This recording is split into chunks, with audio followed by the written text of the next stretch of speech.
नमस्कार। आज हम एक बहुत ही गहरी अनुभूति पर बात करने जा रहे हैं। जी। श्री रामकृष्ण परमहंस की समाधि अवस्थाएं।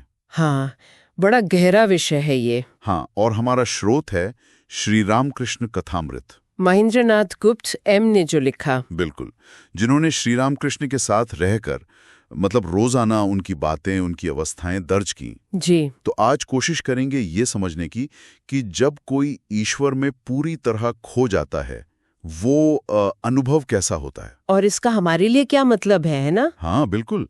कथामृत में जैसे वर्णन है कि समाधि में श्री रामकृष्ण का शरीर बिल्कुल स्थिर, एकदम स्थिर, सांसें जैसे चल ही नहीं रही, ना के बराबर, और चेहरा एक अजीब सी मतलब अलौकिक शांति और आनंद से चमकता हुआ। हाँ जैसे बाहरी दुनिया से कोई वास्ता ही नहीं। बिल्कुल। एम ने लिखा है ना, कभी माँ काली का नाम लेते हुए या कोई भजन सुनते हुए हाँ, अचानक से वो उस अवस्था में चले जाते थे। और वो खुद भी समझाते थे इसको, है ना? हाँ, वो कहते थे जैसे नमक का पुतला अगर सागर नापने जाए तो क्या होगा? गल जाएगा। हाँ, या जैसे नदी सागर में मिलकर एक हो जाती है, बिल्कुल। अपनी पहचान खो देती है। वैसे ही मन ईश्वर में लीन हो जाता है। बिल्कुल। पर इसमें एक बात समझने वाली है क्या? कि ये अवस्था हमेशा एक जैसी नहीं थी। श्री रामकृष्ण ने मुख्यतया दो तरह की समाधि का अनुभव किया। अच्छा, दो तरह की? ये तो दिलचस्प बात है। कौन सी? देखिए, पहली थी जिसे सविकल्प समाधि कहते हैं। ये एक तरह से टेक्निकल टर्म है। सविकल्प समाधि। हाँ, इसमें क्या होता है कि भक्त ईश्वर के किसी रूप विशेष का, साकार रूप का, जैसे माँ काली का या कृष्ण का दर्शन करता है। हाँ, दर्शन करता है, उनसे बातें करता है, एक तरह का संबंध बना रहता है। श्री रामकृष्ण तो घंटों माँ काली से ऐसे बातें करते थे जैसे कोई बच्चा अपनी माँ से करता है। बिल्कुल। तो यहाँ भक्त और भगवान का भेद रहता है, पर एक गहरी, बहुत गहरी तन्मयता होती है। समझ गया। और दूसरी अवस्था जो और भी ज्यादा गहरी मानी जाती है वो थी निर्विकल्प समाधि। निर्विकल्प। हाँ, इसमें मन पूरी तरह से निराकार अनंत चेतना में जैसे विलीन हो जाता है। विलीन मतलब कोई भेद नहीं। कोई भेद नहीं। मैं, तुम, ज्ञाता, ज्ञेय, ये सब भेद मिट जाते। सिर्फ चेतना। सिर्फ शुद्ध अद्वैत चेतना का अनुभव। ये वो अवस्था है जिसे अद्वैत वेदांत में परम लक्ष्य माना गया है, जहाँ मतलब व्यक्तिगत चेतना पूरी तरह से ब्रह्म में मिल जाती है। वाह, ये तो कल्पना करना भी मुश्किल है। लेकिन इन गहराइयों तक पहुंचने के पीछे क्या था? मतलब ये बस हो जाता था? नहीं, इसके मूल में था उनका तीव्र, बहुत ही तीव्र ईश्वर प्रेम। ईश्वर प्रेम। हाँ, उत्कट प्रेम। वो कहते थे ईश्वर के लिए ऐसी तड़प होनी चाहिए। कैसी तड़प? कैसी? जैसी व्याकुलता प्राण निकलने के समय होती है, या जैसे मछली पानी के बिना तड़पती है। ओहो, मतलब कोई साधारण इच्छा नहीं। गहरी होती थी कि भक्तों को चिंता हो जाती थी, उन्हें जगाना पड़ता था। अच्छा, तो ये सिर्फ भावना की बात नहीं थी, इसके पीछे और भी कुछ था। बिल्कुल। देखिए, श्री रामकृष्ण ने ये साफ किया कि ये कोई चमत्कार या कोई जादुई घटना नहीं है। हाँ, ये तीव्र व्याकुलता तो चाहिए ही, पर साथ में कठिन साधना भी जरूरी है। मन की पूरी शुद्धि और ईश्वर के प्रति पूर्ण समर्पण। मन की शुद्धि। हाँ, वो हमेशा मन को शुद्ध करने पर बहुत जोर देते थे।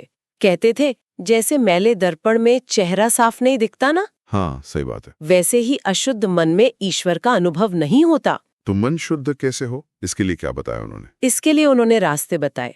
जप यानी ईश्वर का नाम लेना, ध्यान, मन को एकाग्र करना, और सत्संग। सत्संग मतलब ईश्वर परायण लोगों के साथ रहना, ईश्वर की चर्चा करना।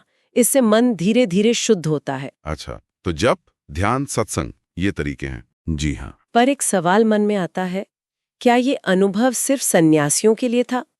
हम जैसे लोग जो संसार में हैं, घर गृहस्थी में हैं, उनके लिए इसका क्या महत्व है? हाँ बिल्कुल। ये बहुत ही अहम सवाल है। और श्री रामकृष्ण ने खासकर गृहस्थों के लिए भी रास्ता दिखाया। सच में? क्या कहा उन्होंने? वो कहते थे संसार छोड़ने की जरूरत नहीं है, बिल्कुल नहीं, बस मन को ईश्वर में लगाए रखो। मन को ईश्वर में काम करते हुए। हाँ, अपने काम को ही पूजा समझो। उनकी वो कमल वाली उपमा याद है? हाँ, बहुत सुंदर उपमा है। जैसे कमल कीचड़ में रहता है, पानी में रहता है, पर उस पर पानी की बूंद ठहरती नहीं, वो गीला नहीं होता, निर्लिप्त रहता है। बिल्कुल। वैसे ही संसार में रहो, सारे कर्तव्य करो, पर मन ईश्वर में रखो, अनासक्त रहो। ये उदाहरण दिखाता है कि आध्यात्मिक जीवन कोई पलायन नहीं है। हाँ, ये भागना नहीं है। ये संसार में रहते हुए भी उससे ऊपर उठने की, अनासक्त रहने की कला है। तो अगर हम इन सारे अनुभवों का सार निकालें तो वो क्या होगा? सार मेरे विचार में यही है कि ईश्वर का अनुभव संभव है। ये कोई कल्पना नहीं है। बिल्कुल। और ये अनुभव अत्यंत आनंदमय है, परमानंद वाला। सच्ची भक्ति, ईश्वर का नाम जपना, उनके गुण गाना, और सबसे जरूरी उनके लिए वो तीव्र व्याकुलता, वो तड़प। हाँ, वो तड़प हमें उस अनुभव के बहुत करीब ले जा सकती है, चाहे क्षण भर के लिए ही सही। क्षण भर का अनुभव भी। हाँ, वो भी हमें इन सांसारिक चिंताओं और दुखों से ऊपर उठाकर एक बिल्कुल अलग, एक उच्चतर चेतना का स्वाद चखा सकता है। तो संक्षेप में कहूँ तो श्री रामकृष्ण की समाधि हमें ईश्वर प्रेम की अपार शक्ति और उससे मिलने वाले परमानंद का एक जीता जागता प्रमाण देती है। एक प्रमाण। हाँ, और ये दिखाती है कि सच्ची लगन हो, सही प्रयास हो, तो ये गहरा अनुभव किसी के लिए भी संभव है, चाहे वो सन्यासी हो या गृहस्थ, किसी भी आश्रम में हो। ये बहुत आशा बंधाता है। और जाते जाते एक विचार मन में आ रहा है। जरूर। श्री रामकृष्ण ने ईश्वर के प्रति एक असाधारण गहन एकाग्रता विकसित की, है ना? तो सोचने वाली बात यह है कि अगर हम अपने रोजमर्रा के जीवन में, चाहे अपने काम में हो या अपने रिश्तों में या किसी शौक में ही सही, अगर थोड़ी सी भी वैसी ही गहरा, बिना भड़काव वाली एकाग्रता लाने की कोशिश करें, हाँ, तो हमारे अनुभव और हमारी दुनिया को देखने का नजरिया वो कितना बदल सकता है।